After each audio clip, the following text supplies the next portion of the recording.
इन जातियों को इनकी हिस्सेदारी मिलनी चाहिए। और भारतीय जनता पार्टी 2014 से 2024 में पिछड़ों के नाम से आई है और पिछड़ों ने झोली भर भर कर इनको वोट दिया है। लेकिन जब हक अधिकार की बात आती है, ये 40-42 यूनिवर्सिटी है देश में, एक भी हमारा वाइस चांसलर नहीं। पर लोग तो हैं तभी तो मलाई खा रहे हैं अगले। महाराज ताकतवर तो हमारा समाज है, बैकवर्ड समाज जितनी हमने बेरा ला जा, ताकतवर कितना है। इस पिछड़े समाज की गिनती तो होनी चाहिए, कितने की थे। सिर्फ पिछड़ा की होनी चाहिए, सबकी होनी चाहिए। होनी तो सबकी बेरा तो सबने लाग जाएगा। पिछड़ा कितना है और इसकी हिस्सेदारी कितनी है। 52% 1931 में हुई थी, 13% हिस्सा मिल लिया आज तक। नमस्कार, आपने देखा कि गांव गोहाना के अंदर किस तरह से लोग जातीय जनगणना की मांग को लेकर यहाँ पे डॉक्टर भीमराव अंबेडकर चौक पर पहुंचे हैं। जातीय गणना क्यों जरूरी है और यह नुकसान है या फायदा है, सारी बातें जानने के लिए लोग यहाँ पे पहुंचे हैं। भाई क्यों होनी चाहिए जातीय जनगणना, सबसे पहले हम जान लेते हैं। महेंद्र पांचाल जी है सर, नमस्कार। मेरा नाम महेंद्र सिंह पांचाल है। आज जो हम यहाँ बाबा साहब अम्बेडकर गोहाना चौक पे इकट्ठे हुए हैं, तमाम लोग जो जागरूक लोग हैं समाज में, जाति आधारित जनगणना बहुत जरूरी है। ये 1931 में अंग्रेज के जमाने में हुई थी, जब आपका और हमारा जन्म नहीं हुआ था। जाति आधारित जनगणना इसलिए जरूरी है, इस देश में जब पेड़ की, पौधे की, पशु की, पक्षी की, किन्नरों तक की गिनती होती है, तो ओबीसी के लोगों की गिनती क्यों नहीं होती? सिर्फ ओबीसी की होनी चाहिए, सबकी होनी चाहिए। ये जाति आधारित जनगणना सभी जातियों की होनी चाहिए, सभी धर्मों की होनी चाहिए। जब तक पता चलेगा कितने आईएएस, कितने आईपीएस, कितने एससी, कितनी जमीन, कितने उद्योग, कितने व्यापार इन जातियों के पास तो है ही नहीं। जिन जातियों की आप ओबीसी की बात कर रहे हो, और खास करके मोस्ट बैकवर्ड की जातियों के पास तो ना जमीन है, ना उद्योग है, ना व्यापार है, ना शासन में हिस्सेदारी, ना प्रशासन में हिस्सेदारी। हिस्सेदारी तो कहीं है ही नहीं। लेकिन जो हमारे माल ने ताकतवर जातियां जो हजारों से साल से जो हमारे महापुरुषों ने लड़ाई लड़ी, भाई साहब कांशीराम ने नारा दिया, जिसकी जितनी संख्या भारी उसकी इतनी हिस्सेदारी। लेकिन इस बात पर मैं रोकना चाहूंगा आपको, लेकिन एक आधा समाज इसका विरोध भी करे, जातीय जनगणना होनी नहीं चाहिए, उससे देश को नुकसान होगा। ये वही लोग विरोध कर रहे हैं जो इस देश में हजारों साल से मलाई खा रहे। हमारे को तो आज तक मट्ठा भी नहीं मिल रहा है। चंद मुट्ठी भर लोग आजादी की मलाई खा गए, हमारे को तो मट्ठा भी हासिल नहीं हुआ। तो वही लोग विरोध करे जिनके पास, तमाम लोगों के पास हजारों हजारों एकड़ जमीन है, उद्योग है, व्यापार है, और सारे आईएएस आईपीएस जाति दो तीन जातियों के लोग ऊपर बैठे हैं। हमारे लोगों को तो मंडल लागू होने के बाद बताओ फिर फायदा किस प्रकार होगा? जातीय जनगणना होगी मान लीजिए, तो फायदा किस प्रकार होगा? फायदा इस प्रकार होगा, ये पता चल जाएगा कितने लुहार भीख मांग कर रोटी खाए, कितने लुहार उद्योगपति हैं, कितने लुहार आईएएस हैं, कितने लुहार आईपीएस हैं, कितने लुहार चपरासी हैं।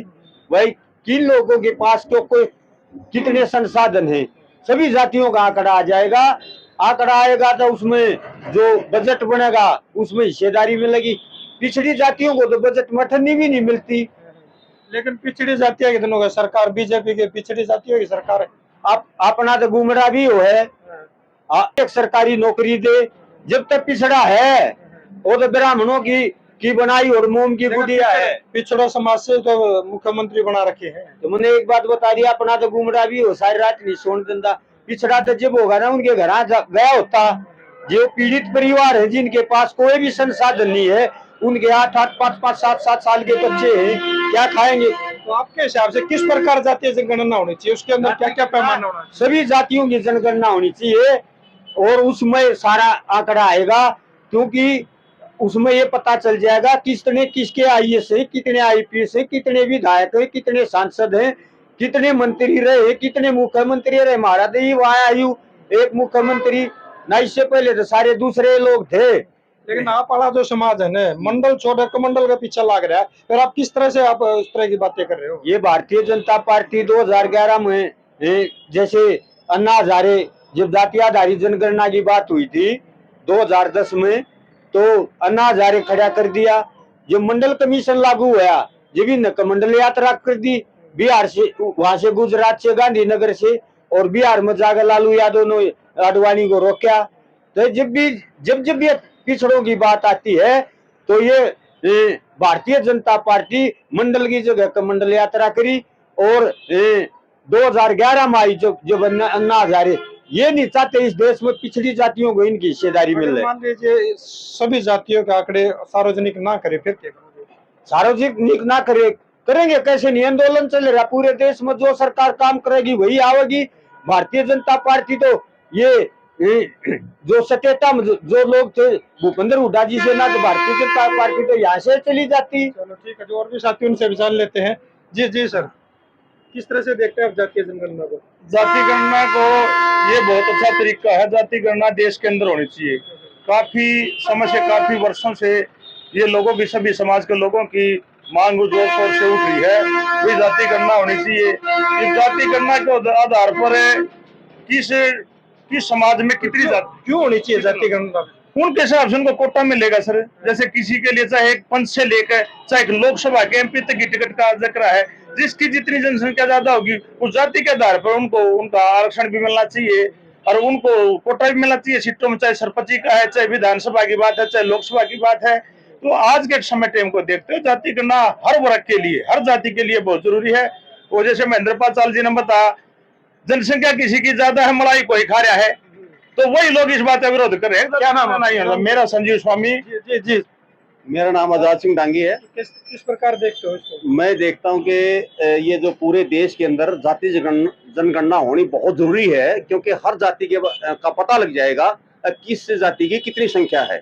और मैं अति पिछड़े वर्ग के लोगों से एक विशेष बात कहना चाहता हूं कि जो लोग शर्मा, वर्मा, ठाकुर, राजपूत ये बने हुए हैं, ये अपनी जो जनसंख्या जिस टाइम उनके पास अधिकारी पहुंचे उस समय अपने खाती, लुहार, झिम्मर, कुम्हार ये इस टाइप के शब्द जो ना अपने अपनी असली जाति लिखवाएं। ये मेरी विशेष जो ना पिछड़ी वर्ग के लोगों से ये विनती है। तो जब होगा ना उनके घर गया होता, जो पीड़ित परिवार है जिनके पास कोई भी संसाधन नहीं है, उनके 8-8, 5-5, 7-7 साल के बच्चे हैं, क्या खाएंगे? तो आपके हिसाब से किस प्रकार जातीय जनगणना होनी चाहिए? उसके अंदर क्या क्या पैमाना होना चाहिए? सभी जातियों की जनगणना होनी चाहिए और उसमें सारा आंकड़ा आएगा, क्योंकि उसमें ये पता चल जाएगा किसने किसके आईएएस है, कितने आईपीएस है, कितने विधायक है, कितने सांसद हैं, कितने मंत्री रहे, कितने मुख्यमंत्री रहे। हमारा तो ही वहां आयु एक मुख्यमंत्री ना, इससे पहले तो सारे दूसरे लोग थे। लेकिन आप वाला जो समाज है ना, मंडल छोड़ कमंडल का पीछे लग रहा है, फिर आप किस तरह से आप इस तरह की बातें कर रहे हो? ये भारतीय जनता पार्टी 2011 में जैसे अन्ना हजारे जब जाति आधारित जनगणना की बात हुई थी 2010 में, तो अन्ना हजारे खड़ा कर दिया। जब मंडल कमीशन लागू हुआ, जब भी मंडल यात्रा कर दी बिहार से, वहां से गुजरात से, गांधीनगर से, और बिहार में जाकर लालू यादव ने आडवाणी को रोका। तो जब भी पिछड़ों की बात आती है तो ये भारतीय जनता पार्टी मंडल की जगह का मंडल यात्रा करी और 2011 में आई जो अन्ना हजारे ये नहीं चाहते इस देश में पिछड़ी जातियों को इनकी हिस्सेदारी मिल रही। मान लीजिए सभी जातियों के आंकड़े सार्वजनिक ना करे फिर क्या करोगे? सार्वजनिक ना करे करेंगे कैसे नहीं, आंदोलन चल रहा पूरे देश में, जो सरकार काम करेगी वही आवेगी। भारतीय जनता पार्टी तो ये जो सत्यता में जो लोग थे भूपेंद्र हुड्डा जी से ना, तो भारतीय जनता पार्टी तो यहाँ से चली जाती। चलो ठीक है, जो और भी साथी उनसे विचार लेते हैं। जी जी सर, किस तरह से देखते हैं आप जातीय जनगणना को? जाति गणना को ये बहुत अच्छा तरीका है। जाति गणना देश के अंदर होनी चाहिए। काफी समय से, काफी वर्षों से ये लोगों की, सभी समाज के लोगों की मांग जोर शोर से उठ रही है, वही जाति गणना होनी चाहिए। इस जाति गणना के आधार पर किस समाज में कितनी जाति, क्यों होनी चाहिए जातीय गणना? उनके हिसाब से उनको कोटा मिलेगा सर। जैसे किसी के लिए चाहे एक पंच से लेकर चाहे एक लोकसभा के एमपी तक की टिकट का जिक्र है, जिसकी जितनी जनसंख्या ज्यादा होगी उस जाति के आधार पर उनको उनका आरक्षण भी मिलना चाहिए और उनको कोटा भी मिलना चाहिए सीटों में, चाहे सरपंची का है, चाहे विधानसभा की बात है, चाहे लोकसभा की बात है। तो आज के समय टाइम को देखते हो जाति गणना हर वर्ग के लिए, हर जाति के लिए बहुत जरूरी है। वो जैसे महेंद्र पाल चाल जी ने बताया, जनसंख्या किसी की ज्यादा है, मलाई कोई खा रहा है, तो वही लोग इस बात का विरोध कर रहे हैं। क्या नाम है? नहीं है मेरा संजीव स्वामी। जी जी जी, मेरा नाम आजाद सिंह डांगी है। किस प्रकार देखते हो इसको? मैं देखता हूं कि ये जो पूरे देश के अंदर जाति जनगणना होनी बहुत जरूरी है, क्योंकि हर जाति के का पता लग जाएगा किस जाति की कितनी संख्या है। और मैं अति पिछड़े वर्ग के लोगों से एक विशेष बात कहना चाहता हूं कि जो लोग शर्मा, वर्मा, ठाकुर, राजपूत ये बने हुए हैं, ये अपनी जो जनसंख्या जिस टाइम उनके पास अधिकारी पहुंचे उस समय अपने खाती, लुहार, झिमर, कुम्हार ये इस टाइप के शब्द जो ना अपने अपनी असली जाति लिखवाएं। ये मेरी विशेष जो नाती पिछड़ी वर्ग के लोगों से ये विनती है। गन्ना में जो सेना में भर्ती होते थे, आज वो भर्ती खत्म होगी। भर्ती खत्म होने के बाद आज जो जवान इस पिछड़ा वर्ग के समाज, आज वो तो जातीय जनगणना हो जाएगी, फायदा किस प्रकार होगा? जातीय जनगणना से फायदा इस प्रकार होगा कि सबको जातीय जनगणना होने के बाद सभी को पता लग जाएगा वह कश्यप कितने, लोहार कितने, और ये किसान भाई कितने हैं, जितने भी हैं इस देश में जो धर्म है, जो जातियां हैं, उनकी उनसे ये फायदा पता लग जाएगा ये लोग इतने इतने रहते हैं। जातीय गणना होनी चाहिए जातीय जनगणना कर रहे हैं। वो समाज वही समाज है जो 60 मंत्रालय है, 64 मंत्रालय दिल्ली में, 60 में एक समाज के बैठे हैं। तो फिर ब्राह्मण का इतना दर्द क्या दिमाग में? उनका दर्द नहीं हो रहा। अगर इनकी जातीय जनगणना होगी, ये एमएलए एमपी बनेंगे तो वो तो पंच भी नहीं बन सकते। उनके तो गांव में इतनी वोट भी नहीं है कि वो पंच बन जाए और वो बांट देगी, एमपी बनने के बनते हैं वो। और आज सारे 25 हाई कोर्ट हैं इस देश में और एक सुप्रीम कोर्ट है। हाई कोर्ट में हमारी जनसंख्या देख लो और उनकी जनसंख्या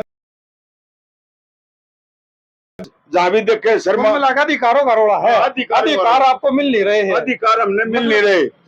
जातीय जनगणना हो जाएगी तो अधिकार आपको मिल अधिकार है भाई। अब तो हम जातीय जनगणना संघर्ष लड़ाई लड़ रहे हैं। जनता पार्टी की सरकार ने ये कहा भाई हम जाति आधारित जनगणना, ऐसा ना हो मंदिर वही बनाएंगे तारीख नहीं बताएंगे। तो नरेंद्र मोदी जी ने तारीख बतानी चाहिए, कौन सी तारीख पर जाति आधारित जनगणना शुरू होगी। इस देश में पूरे देश की जनता सस्पेंस में है और जो 2026 में जो परिसमीन बनेगा उसमें जो कमजोर पिछड़ी जातियां जिनकी 42% आबादी देश में है उनका पॉलिटिकल कोटा लागू होना चाहिए। पंचायत से लेकर संसद तक इन जातियों को इनकी हिस्सेदारी मिलनी चाहिए। और भारतीय जनता पार्टी 2014 से 2024 में पिछड़ों के नाम से आई है और पिछड़ों ने झोली भर भर कर इनको वोट दिया है। लेकिन जब हक अधिकार की बात आती है, 42 यूनिवर्सिटी है देश में, एक भी हमारा वाइस चांसलर नहीं और 31 सुप्रीम कोर्ट में जज है, उसमें एक भी बैकवर्ड का जज नहीं है। तो प्रोफेसर, एसोसिएट प्रोफेसर सारे एक ही जाति। ब्राह्मण विरोध क्यों करता है? ब्राह्मणों ने पता है जितनी कमजोर पिछड़ी जातियां क्यों, हमारे जो किसानी जातियां जो पिछड़ों में वो तो जाग चुकी हैं, कमजोर पिछड़ी है। जिस दिन ये जातियां जागी उस दिन ब्राह्मणों का गांव में पंच नहीं बन सकता। ब्राह्मण विरोध क्यों करता है? ब्राह्मण पूरी मानव जाति का दुश्मन है ब्राह्मण। ये गलत बात, पूरा समाज गलत नहीं हो सकता, आदमी गलत हो सकते हैं। मेरी बात सुनो, ये तो आवा का आवा खराब है। इन लोगों ने कभी आगे नहीं, मैं आपकी बात से सहमत नहीं। आप क्यों सहमत हो? इन लोगों ने कराया है देश में, जय बार भी गुलाम हुआ देश ब्राह्मणों की वजह से हुआ है। चाहे महाराणा प्रताप से ला लो, तो पृथ्वीराज चौहान से ला लो, चाहे किसी राजा से ला ले, इन अपना फायदा देखा। मुगलों की सरकार में भी 40% ब्राह्मण बैठे थे सत्ता में और अंग्रेजों ने इनके पिछवाड़े पर लात मारी, बात को समझ गए। ब्राह्मण नहीं चाहता ये ब्राह्मणों की देश पूरा गुलाम है, बाकी कोई इस देश में आजाद नहीं है। चलिए, ये अपने अपने व्यूज हैं। ऐसा है जो भारतीय सेना ने जो उसने, मैं भारत सरकार से ये कहता हूं वो अंबिका सोफिया को कोई मेडल देना चाहिए जिन्होंने इतना तक को, ना कि उन नेताओं की तरह उनका कोई आतंकवादियों का बहन बता रहा है, कोई कुछ बता रहा है। पहली बात तो मेरी है कि सरकार मेडल के साथ महावीर चक्कर हो, अशोक चक्कर हो, जो भी चक्कर है वो चक्कर देकर सम्मानित करना चाहिए। दूसरी बात मेरी ये है ये आज पिछड़ा वर्ग है, इसी पिछड़ा वर्ग में मेरा जन्म हुआ है। मैं भी सेना में रहा हूँ 22 साल 5 महीने 10 का, हमने भी लड़ाइयाँ देखी हैं। लेकिन आज बीजेपी सरकार की वजह से ऐसी हालत हो रही है देश में, सिर्फ मंत्री जो उनका मंत्री किम में कर दो सब माफ, अगर वो और कोई बोल दे, कोई जाट बोल दे, कोई और बोल दे, कोई पिछड़ा बोल दे, उन 2 मिनट को मुसलमान बोल दे, उन घसड़ छुआछूत नहीं होनी चाहिए। सिर्फ जातीय जनगणना का मतलब हमारा ये है, जातीय जनगणना तरीके से जातीय जनगणना होनी चाहिए। इसी के साथ जय भारत, जय भीम, जय अति पिछड़ा वर्ग। आप क्या सोचते हैं जातीय जनगणना को लेकर? देखो कुछ ना कुछ तो फंडा है। 1931 के बाद आज तक जनगणना नहीं होली। ये जो पिछड़ा समाज है, जो इस पिछड़े समाज की गिनती तो होनी चाहिए, कितने किते सिर्फ पिछड़ा की होनी चाहिए, सबकी होनी चाहिए। होनी तो सबकी, पहला तो सबने लाग जाएगा पिछड़ा कितना है और इसकी हिस्सेदारी कितनी है। 52% 1931 में हुई थी, 13% हिस्सा मिल लिया आज तक है।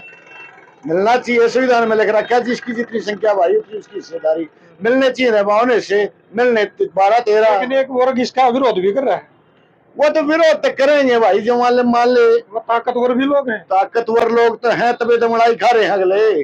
महाराज ताकतवर तो हमारे वाला समाज है, बैकवर्ड समाज।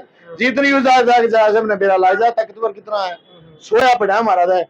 कोना में जाओगे, गितवाड़ा में जाओगे, खेत में जाओगे, मतलब कहीं पर भी जाओगे, हर मैं सोच के देखो 52%, 1931 में 52%।